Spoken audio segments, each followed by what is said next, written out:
তাহলে নিশ্চিতভাবে এই যুদ্ধে আপনি ইতিমধ্যে হেরে গেছেন। এখন যতভাবেই আপনি ইরানকে বশে আনার চেষ্টা করুন, আমার মনে হয় না কাজ হবে।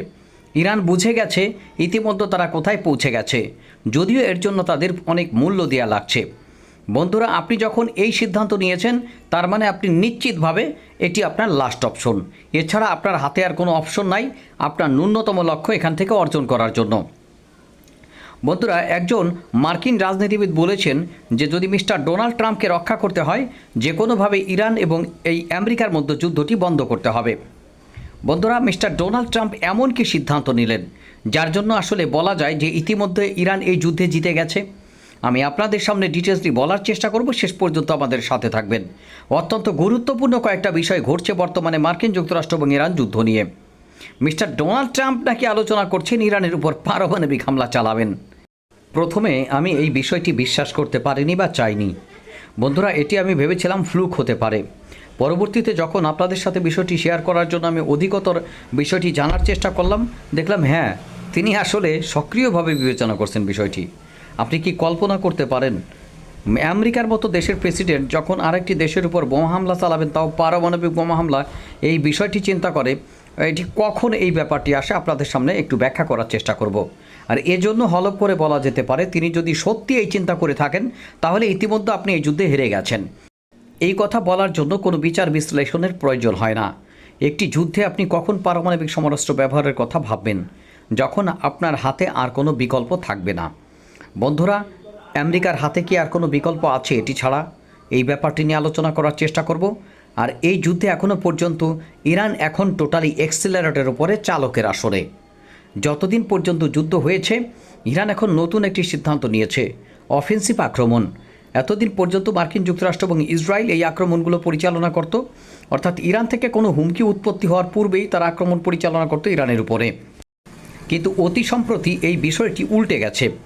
ইরান এখন অফেন্সিভ হামলা চালাবে, অর্থাৎ ইরান যদি বুঝতে পারে মার্কিন যুক্তরাষ্ট্র এবং ইসরায়েল কোনোভাবে তার উপর আক্রমণ পরিচালনা করার কোনো চিন্তাভাবনা করছে বা প্রস্তুতি গ্রহণ করছে, তাহলে ইরান হামলা পর্যন্ত অপেক্ষা করবে না। এর সুস্পষ্ট এবং দৃষ্টান্তমূলক উদাহরণ হতে পারে জর্ডান হামলা।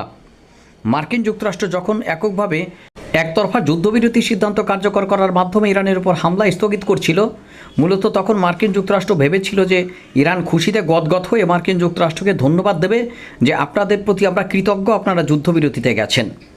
বন্ধুরা, মিস্টার ডোনাল্ড ট্রাম্পের সেই চিন্তা ভাবনাকে ভুল প্রমাণ করে ইরানের তরফ থেকে জর্ডানকে লক্ষ্য করে এমন ধরনের হামলা চালানো হয় যেটি মূলত প্রচণ্ড রকমের একটি ডেডলিয়েস্ট হামলা ছিল। আপনারা জানেন জর্ডানের অভ্যন্তরে ইরানের আক্রমণে বা আগ্রাসনে কয়েকজন মার্কিন সেনা মারা গেছে এবং কয়েকজন আহত হয়েছে। অ্যাটাক হেলিকপ্টার থেকে শুরু করে তাদের পঞ্চম প্রজন্মের যুদ্ধবিমানও ডিস্ট্রয় হয়ে গেছে। এই খবরগুলো ইরানের সূত্র হলেও মূলত এর যথেষ্ট সারবত্তা রয়েছে, কারণ মার্কিন যুক্তরাষ্ট্র বা সেন্টকমের তরফ থেকে যে তথ্য জানানো হয়েছে সেখানে ক্যাজুয়ালিটিস থেকে শুরু করে 3 জনের মতো এক হামলায় মার্কিন সেনা মারা যাওয়ার খবর বেরিয়ে এসেছে। সুতরাং এই সকল ঘাঁটিতে ইরানের হামলার ব্যাপারটি ফ্লুক নয়। ইরানের আত্মঘাতী ড্রোন হামলা এবং ক্ষেপণাস্ত্র হামলার মাধ্যমে ইরান প্রমাণ করেছে যে এখান থেকে প্রায় 2 থেকে 2,500 বা 3,000 কিলোমিটার ব্যাস পর্যন্ত মূলত কোথাও তারা নিরাপদ না। এই 4-5 মাসের যুদ্ধে মার্কিন যুক্তরাষ্ট্রের প্রথম কমিটমেন্ট ছিল ইরানকে পারমাণবিকভাবে ডিসব্যান্টল করা, ইরানের ক্ষেপণাস্ত্র কর্মসূচিকে পরিপূর্ণভাবে ধ্বংসপ্রাপ্ত করা, ইরানের ড্রোন হামলা এবং ড্রোন উৎপাদন বিষয়টি ধ্বংসপ্রাপ্ত করা, ইরানের বর্তমান রেজিমকে পরিবর্তন করে সেখানে এমন একটি ক্ষমতা বসানো যার মাধ্যমে শুধু ইরান প্রতীকীভাবে তার নিজেকে শাসন করবে, কিন্তু মূল ক্ষমতা থাকবে মার্কিন যুক্তরাষ্ট্রের হাতে এবং তারা এখানকার জ্বালানির ভবিষ্যৎ সম্পর্কে প্রকৃত সিদ্ধান্ত নেবে। কিন্তু এখানকার রেজিম পরিবর্তন থেকে শুরু করে জ্বালানি দখল থেকে শুরু করে আপনার পরিপূর্ণভাবে ক্ষমতা প্রয়োগ করবে মার্কিন প্রশাসন, কিন্তু সেগুড়ে বালি। বাস্তবতা, ইরান তার অবস্থানে অটল রয়েছে। মার্কিন যুক্তরাষ্ট্র মধ্যপ্রাচ্যে তার যে 18 থেকে 20টি বেস ছিল তার প্রায় অধিকাংশ অবস্থান থেকে সৈন্য প্রত্যাহার করে নিতে বাধ্য হয়েছে। অর্থাৎ এই সৈন্য প্রত্যাহার করে নিতে বাধ্য হয়েছে, সেখানকার যথেষ্ট প্রোটেকশন সিস্টেম নাই, সেখানকার রাডার সিস্টেম ধ্বংস হয়ে গেছে, আর্লি ওয়ার্নিং সিস্টেম এখন আর কাজ করে না ইরানি মিসাইলের আঘাতে। কুয়েত, বাহরাইন, কাতার, সংযুক্ত আরব আমিরাত, সৌদি আরব, আপনার আরও যে সকল এই গালফ কোঅপারেশন কান্ট্রিগুলোতে মার্কিন ঘাঁটি রয়েছে, সেই সকল ঘাঁটির সৈন্যদের নিরাপত্তা দেওয়ার জন্য যে ধরনের প্রোটেকশন ব্যবস্থা থাকা দরকার সেগুলোকে লণ্ডভণ্ড করে ছাতায় উড়িয়ে দিয়েছে ইরান। ইরানের ক্ষেপণাস্ত্র এবং লণ্ডভণ্ড ড্রোন হামলা হামলার মাধ্যমে মূলত এই সকল নিরাপত্তা ব্যবস্থা এতটাই ভান্ডারেবল হয়ে উঠেছে যে মধ্যপ্রাচ্যে আর শক্ত কোনো অবস্থান নিয়ে মার্কিন বাহিনী ফিরে আসতে পারবে বলে অদূর ভবিষ্যতে আমার মনে হয় না। এবং মধ্যপ্রাচ্যের দেশগুলো সবচেয়ে বড় ধাক্কা দিয়েছে আমেরিকাকে, কারণ মধ্যপ্রাচ্যের দেশগুলো এখন আর মার্কিন যুক্তরাষ্ট্রকে পরিপূর্ণভাবে তার প্রধান নিরাপত্তা রক্ষা কর্মকর্তা হিসেবে বা রক্ষা কবচ হিসেবে মনে করতে পারে না। এতদিন পর্যন্ত একটা মিথ বা ফ্লুক ছিল যে মার্কিন যুক্তরাষ্ট্র যার ছাতা হয়ে থাকে তাকে কেউ ছুঁতে পারে না। মূলত মধ্যপ্রাচ্যে সেই ফ্লুক এখন মিথ হয়ে গেছে, সেই মিথ এখন টোটালি মিথ্যা হয়ে গেছে। আর সবচেয়ে বড় ধাক্কা খাবে মার্কিন অস্ত্র ব্যবসায়ীরা। তাদের সমরাস্ত্র দিয়ে মূলত মধ্যপ্রাচ্যের ইরানি সাম্রাজ্য পতনের যে ডাক দেওয়া হয়েছিল সেই সাম্রাজ্যের শও কিছু করতে পারেনি, উল্টো আমেরিকান সাম্রাজ্য মধ্যপ্রাচ্যের পতন অলরেডি হয়ে গেছে। এখন কোন পর্যায়ে গিয়ে মানুষ এই পরমাণু সমরাস্ত্র ব্যবহারের কথা বলে, আমি এই বিচারের ভার আপনাদের উপরে বলে দিলাম। তবে আমার বিশ্লেষণ বলে কাহিনী সব খতম। তাদের যত সামরিক মেশিন টুল ছিল ইরানের পরে পরীক্ষা করে ব্যবহার করার মতো, ব্যবহার করে পরীক্ষা করার মতো, এভরিথিং ইজ এন্ড। এখন ইরানকে পারমাণবিকভাবে ডিসম্যান্টল করা তো দূরের কথা, ইরান এখন পারমাণবিক অস্ত্র নির্মাণ করবে আমেরিকার নাকের ডগায়, আর সেটি তাদের বসে বসে দেখতে হবে।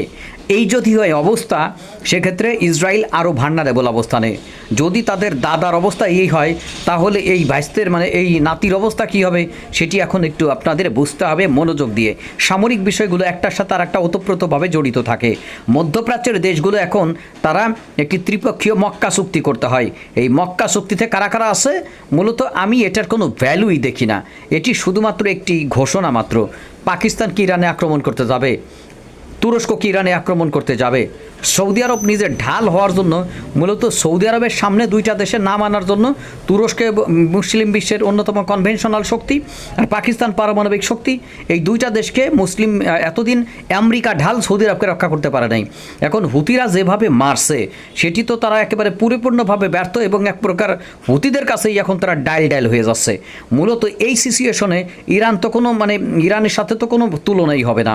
এখন এই যখন ব্যবস্থা, তখন এতদিন মার্কিন ঢাল সৌদি আরবকে পরিপূর্ণভাবে নিরাপত্তা দিতে তো পারেই নাই।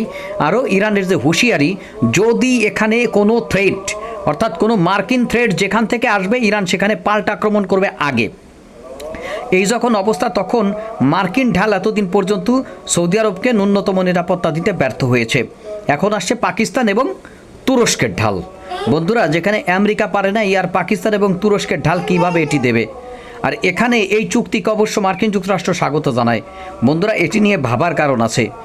এখন আমেরিকার অবস্থা হয়েছে কি, যদি কোনোভাবে মধ্যপ্রাচ্যের এই সকল মিত্র দেশগুলোতে কারো মাধ্যমে নিরাপত্তা দিতে পারে, তাহলে সে একটু হাঁপ ছেড়ে বাঁচে। কারণ তার তো এখন নিরাপত্তা দেওয়ার ক্ষমতা, সক্ষমতা, ইচ্ছা কোনোটাই নাই। তার উদ্দেশ্য হচ্ছে যত দ্রুত এখান থেকে বের হয়ে যায়। এখন মিস্টার জেডি ভ্যান্সের বক্তব্য অনুসারে বলা যায় যে পারমাণবিক অস্ত্র ইরান বানাক বা না বানাক সেটা হলো পরের কথা, আগে ইরান এই হরমুজ প্রণালীটা ছেড়ে দিক। কোন অবস্থায় আসলে এই কথাটি বলা যায় আমি আমার পূর্বের ভিডিওতে বলেছিলাম। এখন শুরুতে যেটা বলেছিলাম যে মার্কিন প্রেসিডেন্ট এখন নাকি পারমাণবিক অস্ত্রের ব্যবহারের কথা ভাবছেন। বন্ধুরা, তিনি কি করতে পারেন, কোথায় কোথায় ব্যবহার করতে পারেন, একটা ধারণা দেই। এটি ব্যবহার আলটিমেটলি আমার বক্তব্য মতে বা বিশ্লেষণ মতে বলে হবে না।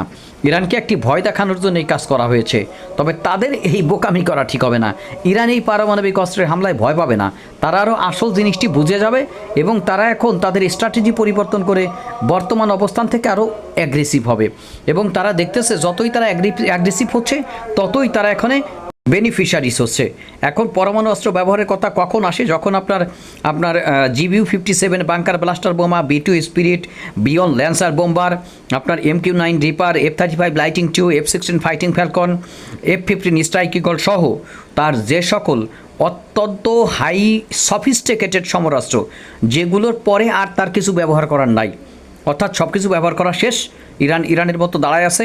ইরানের ক্ষেপণাস্ত্র সক্ষমতা 70 থেকে 80% অক্ষত। ইরানের ড্রোন উৎপাদন সক্ষমতা পূর্বের তুলনায় 3 গুণ বেশি। ইরানের এয়ার ডিফেন্স সিস্টেম যেগুলো ছিল সেগুলো দ্রুত তারা রিপেয়ার করে পাল্টা অলরেডি নতুন করে স্থাপন করেছে। সুতরাং ইরানের সামরিক সম্ভার যুক্তরাষ্ট্রের মধ্যপ্রাচ্যের ঘাঁটির তুলনায় খুব ভালোভাবে টিকে আছে, এবং ভবিষ্যতে তারা আরও টিকে থাকবে। এই যখন অবস্থা, তখন ইরান বুঝে গেছে হরমুজ প্রণালী সহ যে সকল অঞ্চলগুলো রয়েছে সেগুলোকে আমরা আমাদের ইচ্ছা মতো না আনা পর্যন্ত কোনো কাহিনী হবে না। সুতরাং মার্কিন যুক্তরাষ্ট্রকে এখন এই ব্যাপারগুলো ছোটাইতে হলে সব কিছু ক্ষতিপূরণ দিয়ে তারপর এখান থেকে যেতে হবে। তার আগে মূলত তাকে যুদ্ধের মাঠ থেকেও ছাড়া হবে না। ইরানের এই যখন অবস্থা, মূলত এক প্রকার এখন ব্ল্যাকমেল করবে ইরান। অফেন্সিভ আক্রমণ আগে করবে ইরান, এবং যতক্ষণ না পর্যন্ত তারা মার্কিন যুক্তরাষ্ট্রের হামলার ক্ষতিপূরণ হাড়ে হাড়ে গণ্ডায় গণ্ডায় বুঝে না পাবে, ততক্ষণ পর্যন্ত পারমাণবিক হামলার ভয় দেখাক আর যাই করুক, মার্কিন যুক্তরাষ্ট্রকে এখানে যুদ্ধ করে যেতে হবে। এবং যতই তারা যুদ্ধ করবে, বিশ্বব্যাপী তার নিরাপত্তার যে একটা চাদর, সেটি ডিজাস্টার হবে, কলাপস হবে। সেটি উন্মুক্ত করে দেবে তাইওয়ানকে, সেটি উন্মুক্ত করে দেবে সাউথ চায়নাকে, সেটি উন্মুক্ত করে দেবে ইউক্রেনকে, সেটি উন্মুক্ত করে দেবে উত্তর কোরিয়াকে। অর্থাৎ সাউথ কোরিয়া বলেন, জাপান বলেন, তাইওয়ান বলেন, কারো নিরাপত্তাই তারা ভবিষ্যতে কনফার্ম করতে পারবে না। আর এই যখন অবস্থা, তখন বিশ্বব্যাপী এই সাম্রাজ্য ভেঙে পড়ার সম্ভাবনা আমার মনে হয় এখন সময়ের ব্যাপার মাত্র। মিস্টার ডোনাল্ড ট্রাম্প যদি এখনও না বেরোন এই যুদ্ধ থেকে, তার বড় রকম মূল্য চোকাতে হবে পরাশক্তি মার্কিন যুক্তরাষ্ট্রের বড় ধরনের ডিফিটেটের মধ্য দিয়ে। আপনাদের কি মনে হয়? এই বিশ্লেষণধর্মী ভিডিওটি ভালো লেগে থাকলে লাইক, কমেন্ট, শেয়ার করতে ভুলবেন না। ধন্যবাদ সকলকে। আল্লাহ হাফেজ।